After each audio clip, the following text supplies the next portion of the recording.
di ya perkara bertemu sama Mas Wapres dengan penampilan yang rapi. Ada aja ya netizen kita ini yang bertanya-tanya, bertanya-tanya nih, ya. Salam Mas Wapres, saya Diarana, izin ya Mas Wapres untuk membahas terkait video yang beredar tentang Mas Wapres bertemu dengan perwakilan ojol ya, kan nampaknya yang dibahas oleh teman-teman netizen nih. Karena di sini menarik teman-teman ya, kenapa saya ingin bahas? Karena ada beberapa yang mempertanyakan nih, kenapa ya terlalu rapi gitu? Kenapa ya kok mukanya glowing gitu? Tapi sebelum lanjut nih, saya mau tampilkan dulu ya salah satu video yang menurut saya menarik nih ya, karena ini mengutip dari berbagai media ya, bukan dia asal asal menampilkan gitu, tidak ada sumber, ini ada. Jadi saya mau coba tampilkan dulu buat teman-teman, kita diskusi ya habis ini. Halo Mas Gibran, perkenalkan aku Barbara. Gini Mas, aku itu dapat informasi dari teman-temanku gitu ya, yang ada di sosial media sana karena mereka yang belusukan. Jadi katanya kemarin tuh kan kamu undang ojol, tapi kok ojolnya itu pada bersih-bersih dan shining shimmering splendid gitu loh. Ini loh Mas, saya lihat dari video yang ini Mas, itu ada sepatu warna merah. Nah ini tak zoom dikit ya, sepatu merah ini loh.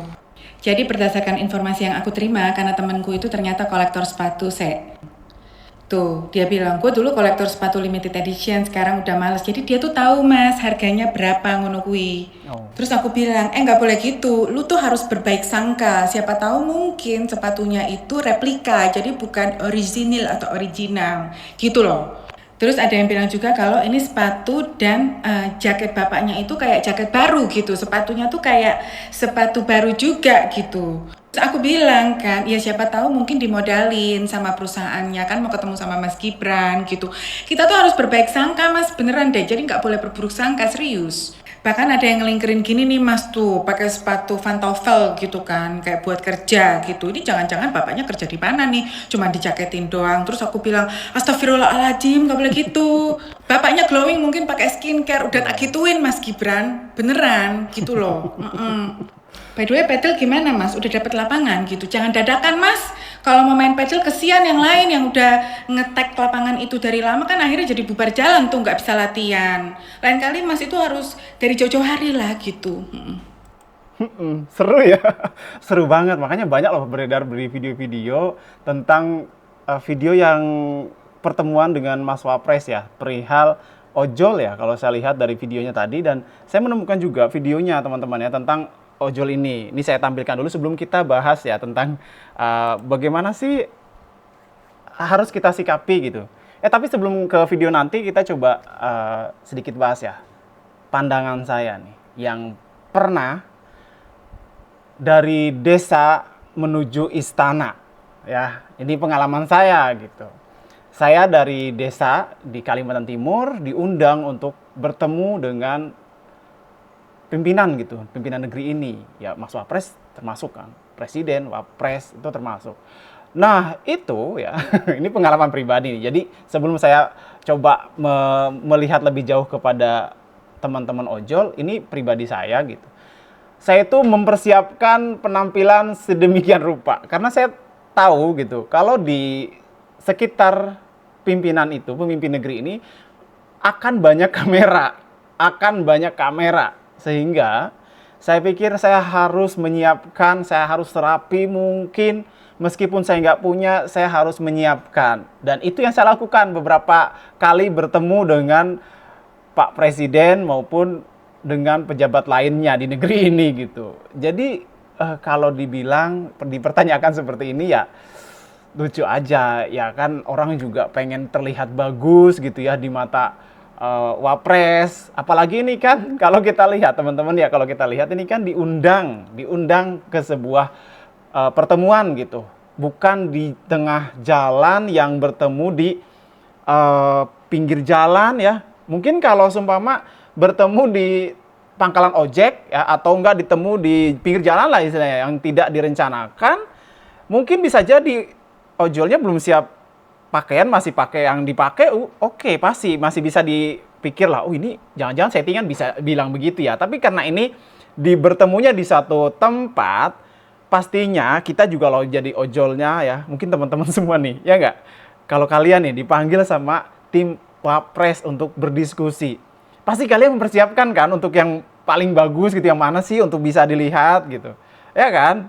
Nggak mungkin dong tiba-tiba pakai yang cemprang-campring. Itu sih pandangan saya gitu, pandangan saya. Ya, kita nggak tahu juga kan, karena saya juga nggak ada di sana. Cuman sebagai orang yang pernah gitu, pernah diundang ke istana, ketemu presiden, itu tuh selalu saya, bahkan kalau ketemu berulang kali, itu saya akan menggunakan pakaian-pakaian yang berbeda gitu, yang mungkin saya akan coba usaha, bahkan saya pernah nyewa loh untuk bisa berpenampilan gitu ya, biar berbeda gitu. Jadi saya pikir ya ojol juga ya, mereka juga sama, pasti akan melakukan hal sedemikian rupa kalau dipanggil sama Pak Wapres gitu. Apalagi kalau ojol-ojolnya memang idola ke Pak Wapres gitu ya, mengidolakan. Pasti udah pada saat diberitahu itu udah mempersiapkan diri biar penampilannya enak dilihat, bajunya bagus, masih baru, dicuci, disetrika, dikasih parfum, mungkin wanginya tercium jarak 1 kilometer, kan gitu kan. Itu sih pandangan saya. Pokoknya teman-teman, ini masih ramai lagi ya. Ada aja. Jadi buat teman-teman semua ya, ini kalau semua seperti ini kita sikapi dengan santai aja, jangan emosi nih. Karena ini mbaknya juga tadi nggak emosi kok, dia bagus sih. Saya juga ngefans sama Mbak si hoodie kuning ini. Saya ngefans, saya selalu lihat juga nih konten-kontennya gitu. Cuman emang di ini pendapat saya itu ya, ojol juga pasti akan melakukan hal yang sama lah, apalagi kalau ditemukan di ini ya, di suatu tempat gitu, maksudnya di ruangan kita diundang gitu untuk berdiskusi dengan wapres. Masa iya ya kan, nggak berpenampilan rapi, pasti rapi, udah disiapkan gitu. Tapi ngomong-ngomong, buat teman-teman ojol ya, karena begini ya ditanya-tanya terus, mungkin kalau nanti kalau dipanggil sama pejabat-pejabat, nggak usah yang bagus-bagus bajunya, biar nggak dicurigai gitu kan. Sepatunya kayak biasa aja gitu. Ini kan tadi ditanya nih, sepatunya harganya berapa? 12 juta ya, 12 juta kalau ditampilkan di chatnya dia kan. Ya pakai yang biasa aja gitu biar nggak di ini ya. Cuman kan gimana ya, itu kan hak masing-masing ya kan. Kita mau terlihat bagus apalagi kalau kita mau ketemu sama pejabat publik yang notabene Mas Wapres nih, yang selalu viral kan video-videonya kalau diangkat. Nah, apalagi mau ketemu sama Mas Wapres, kita sebagai rakyat kalau sama diundang gitu ya. Ya, kalau saya sih diundang pasti akan saya persiapkan bagaimanapun caranya. Ya itu kan hak saya gitu. Mungkin kalau kalian bilang, "Wah, kebangetan kalau mempersiapkan penampilan supaya cuma diundang aja." Ya itu kan hak masing-masing gitu kan, hak masing-masing gitu ya. Sama halnya dengan kalau kita ketemu sama idola lah ya, idola kita siapa gitu, pasti kita akan mempersiapkan gitu, sama aja gitu. Contohnya nih, mungkin ada dulu yang kalimat begini, oh buat makan aja susah, beli tiket konser lah. Nggak bisa disamakan, karena seseorang itu bisa mampu pada saat dia mau ketemu sama idolanya gitu loh. Paham nggak sih di situ? Jadi menurut saya kurang relevan sih kalau dipertanyakan tentang kerapihan gitu, terus mukanya glowing. Emangnya ojol nggak boleh ya kalau semua mukanya glowing?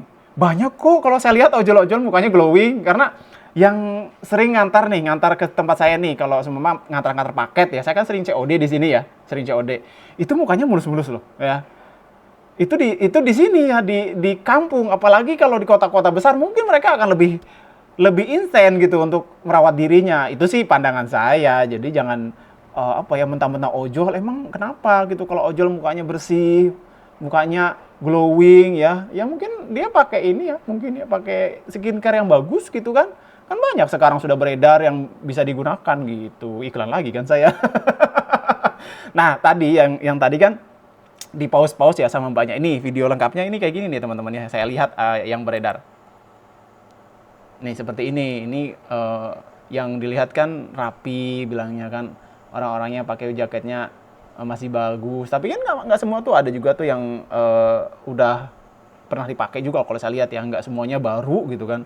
Terus kalau yang baru emang kenapa gitu kan, mereka juga pengen menunjukkan gitu bahwa mereka itu rapi, bersih, dan ya itu tadi wanginya tercium jarak 1 kilometer bilangnya mbak siapa itu.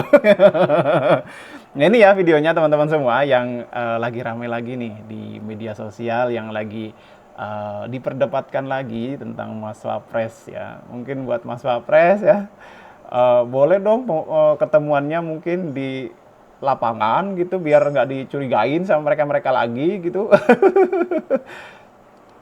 Nah ini ya videonya teman-teman yang tadi dibahas, dan kembali lagi ya, sebelum kita menyebarkan sesuatu, sebelum kita mempercayai sesuatu, kita lihat dulu gitu, apakah benar video ini. Kan tadi juga saya cari tahu dulu nih, apakah benar video ini ada, ternyata ada dan dibahas oleh media-media besar. Nah berarti kan ini udah sesuai dengan yang selalu saya gaungkan nih. Jika ada video-video ya yang kiranya menyulut emosi atau menyulut pertanyaan, kiranya kita cari tahu dulu ya, apalagi kalau semama videonya tidak menyertakan sumber beritanya dari mana. Nah kalau tadi kan teman kita Mbak Sihudi Kuning, makasih banyak selalu menyertakan nih. Mbak Sihudi Kuning salah satu yang saya ikutin juga, itu selalu menyertakan medianya dari mana. Jadi kita sebagai penonton bisa memverifikasi nih ya kebenarannya. Pada saat kita lihat ada dia cantumkan medianya di mana, kita tinggal cari nih di Google ada nggak. Tapi kalau tidak ada mencantumkan ya, kita sebagai masyarakat, sebagai netizen harus pintar-pintar teman-teman ya untuk memverifikasi sendiri, mencari tahu. Kalau itu memang tidak ada,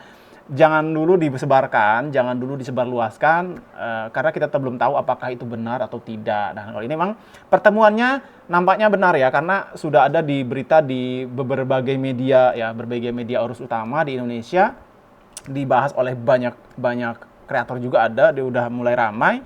Emang saya juga belum pernah ya ketemu sama Mas Wapres ini. Disclaimer lagi nih, saya belum pernah ketemu sama Mas Wapres dalam langsung, cuma ketemu di lapangan, itu pun di Masjid Nusantara.